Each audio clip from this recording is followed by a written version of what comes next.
I lay awake under the covers of my bed. I'd grown accustomed to sleeping with my head completely underneath due to extreme coldness in my bedroom.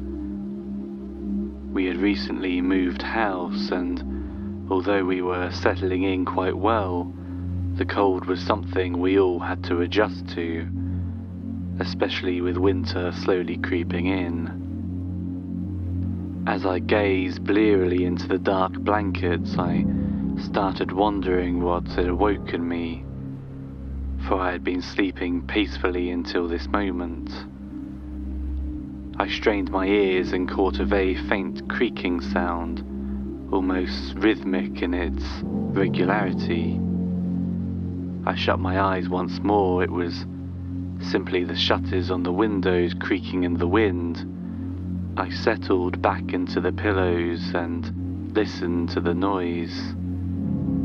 It was almost soothing in a way. My eyes suddenly shot open. My old house had shutters that would sometimes creak in the wind, but this new one didn't. I'd inspected the windows thoroughly a few days before, fruitlessly trying to plug up any gaps that might be letting the cool air in. I'd asked my parents to change bedrooms, but they said they needed the space in the other room, and my brother definitely wasn't swapping his. He had the warmest room in the house next to the boiler. Listening intently, I realized another thing. The sounds didn't seem to be coming from the direction of the window. Although slightly muffled by my blankets, the sounds seemed to be coming from directly above me, as if I had some ancient creaking fan on the ceiling. I still didn't want to leave the warmth of the covers, so I turned my head to try and listen to get a better idea of what it was. As I moved my head, the sound abruptly stopped. I lay there, holding my breath, trying to catch any hint of the creaks again. Just as I thought the noise had stopped for good, I heard something that chilled my insides, even in the warmth of my bed. A grating, scratching sound like teeth grinding on a bone uttered the words, "Don't peek." Lying completely still, my heart was racing. The creaking had once again started, slightly faster this time, and with a jolt I suddenly realized what it was. Breathing. The horrible thing that was hanging above me was breathing. How could I have thought it was soothing before?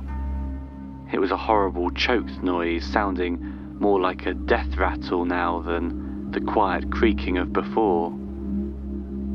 The voice had been inhuman, utterly devoid of any emotion. I lay trembling, listening to the quickened pace of the breathing. Minutes dragged on, and after seemingly hours, daylight began to creep into the room. I must have dozed off at some point, even amidst the sheer terror that I was feeling that night, because I couldn't remember that horrible breathing stopping. It was silent now, but I refused to get out from under the covers. It wasn't until my mother came in to wake me up for school that I braved leaving the security of my bedsheets. I tried to tell her about what had happened the previous night, and she initially seemed concerned, but that was mostly due to the bags under my eyes and lack of sleep than some kind of make-believe monster. I went down for breakfast, dreading the day of school that lay ahead of me in my tired state.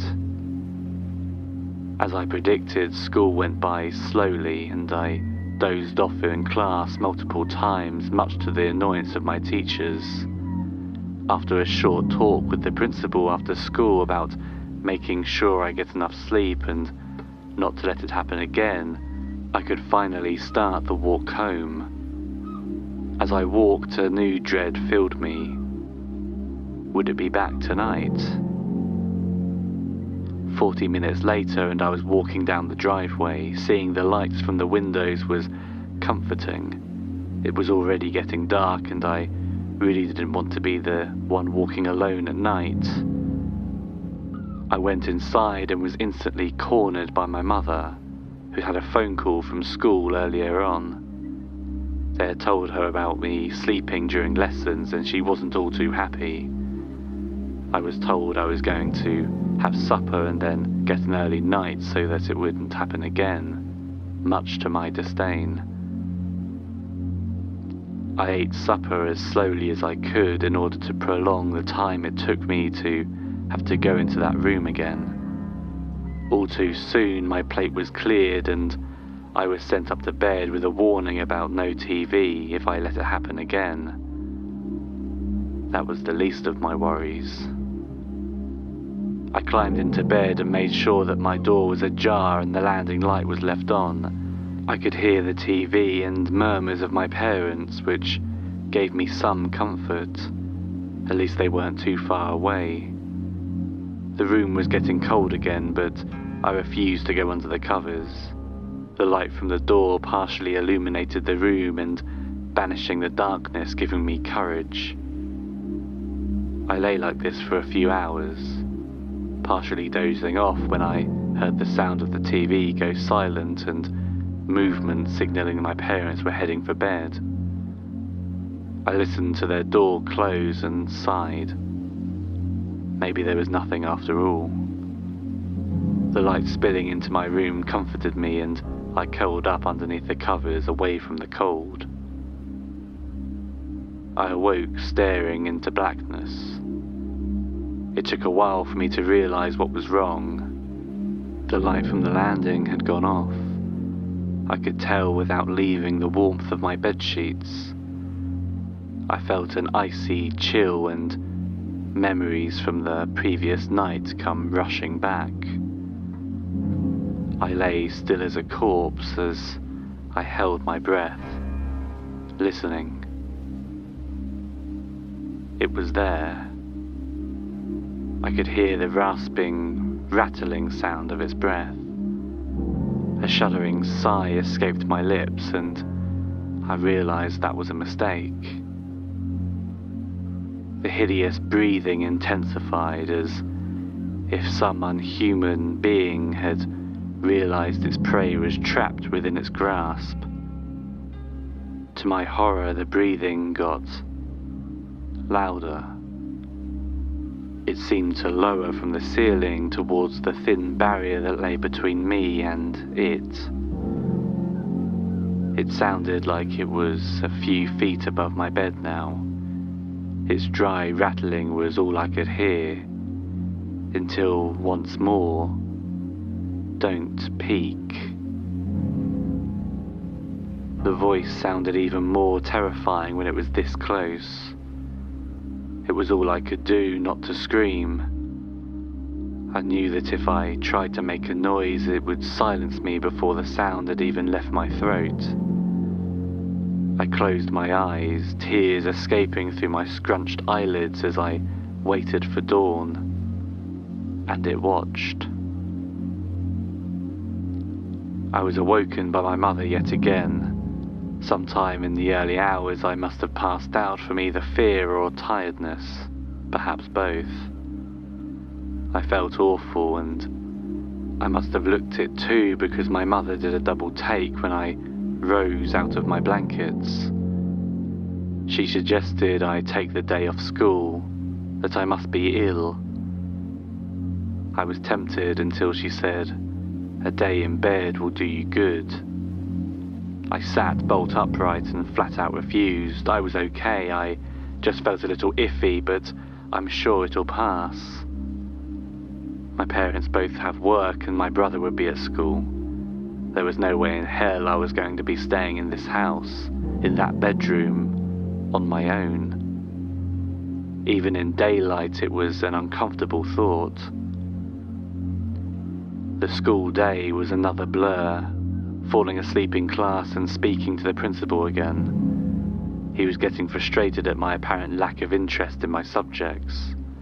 Seemed to think I was doing it on purpose for attention now. I didn't argue, sitting in his office after school, delayed going back to that room. That night played out much the same as the one before, except the creature was getting closer again. Night faded again to a bleary day, repeating the same old steps, falling asleep, principal's office, and dreading going home. This time I was promised a detention after school the following day, and if my behaviour continued, then they would discuss further options. That night I sunk into bed once more, feeling utterly defeated. It was just going to continue like this. It was going to ruin my life and keep me awake forever. I'd read about people dying from sleep deprivation, but was that going to be my fate? Soon enough, the breathing started again as I lay powerless beneath the covers. This time it felt like it was merely a few inches from the top of my sheets. I could feel them quiver with each breath the thing took. Don't peek. It rasped the words so loudly I half expected my parents to come bursting into the room to see what was going on. But as with every other night, they were either sound asleep or just deaf to the nightmare that was happening in my room. I could feel pressure on the covers. It was pressed right up against them now. My mind raced in panic. All it had to do was rip off the sheets and it would devour me or take me or do whatever other horrific thing it had in mind. If this is how I'm going to die, I want to go out with a fight at least. I had no idea how strong the monster would be or if I could even hurt it at all, but I had to try. I grabbed the top of my bedsheet and paused for a moment, steeling my resolve. Its gasping breath had increased now as it could sense what was happening. With a roar, I pulled the bedsheets down from over my head and swung upwards as hard as I could with my fist. I hit nothing but air. Scanning the room for any signs of the creature, I quickly jumped out of bed and sped towards the light, flicking it on. As the room filled with brightness, my eyes took a while to adjust.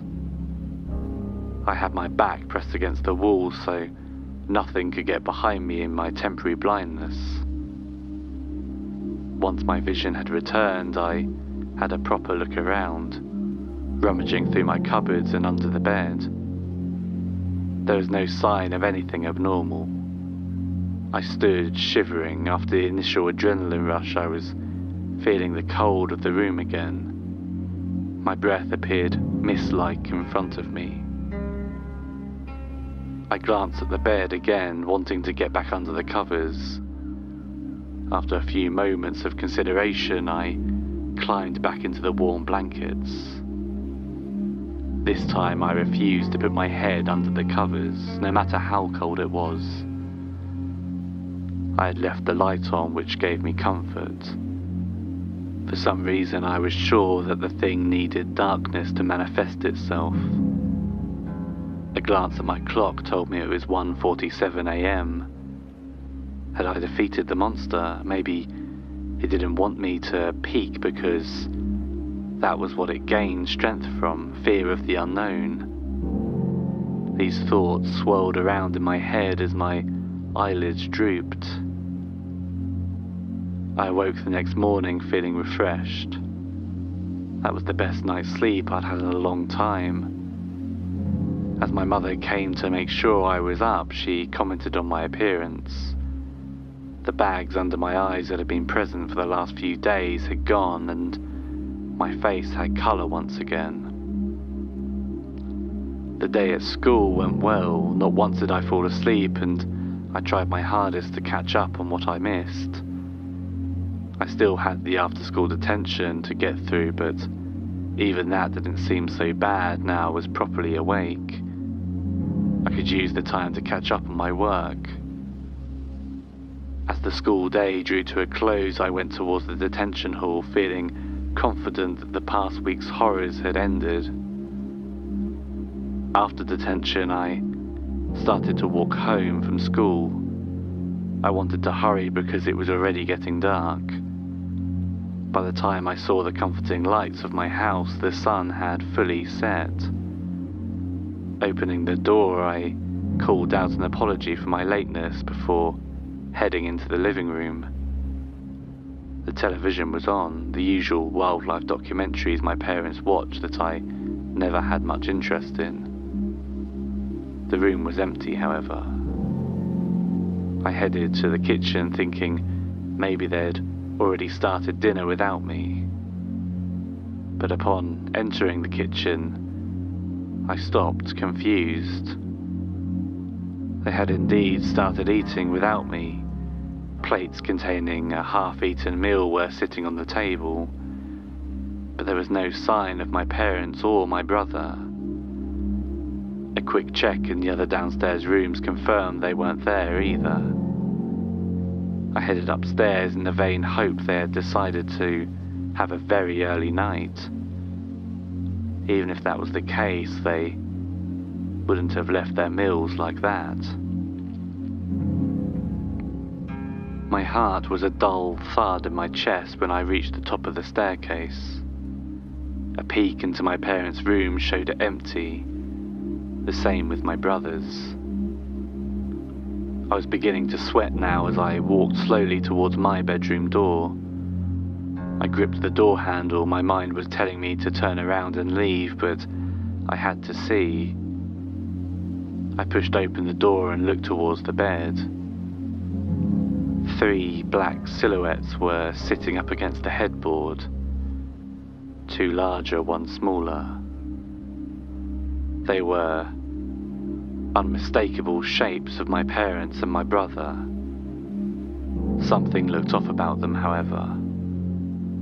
I groped towards the light switch as the voice in my head screamed at me to go downstairs and run to the neighbours, to call the police. Ignoring it, I flipped the switch. The vacant eyes of my family were all staring at me. Glass-like, but somehow they were looking right at me. Their heads were hanging at an unnatural angle, as if their necks had been simply snapped. They had been propped up against the bed like grotesque puppets. A cry was caught in my throat as I stood rooted to the floor. I willed myself to take a step back when I heard it again, the sound that had tormented me all those nights. The breathing really was a death rattle now. It sounded somehow even more full of malice than the previous nights. And it was coming from right behind me. You peeked. Thank you for listening, and if you enjoyed this video, please remember to subscribe to the channel and like the video, as it helps more people to find it. Join me for live streams on TikTok several times a week. You can find my profile in the description, or just search Bad Dream Baby. And if you'd like even more content, consider subscribing to my Patreon account, linked in the description. Until next time, good night.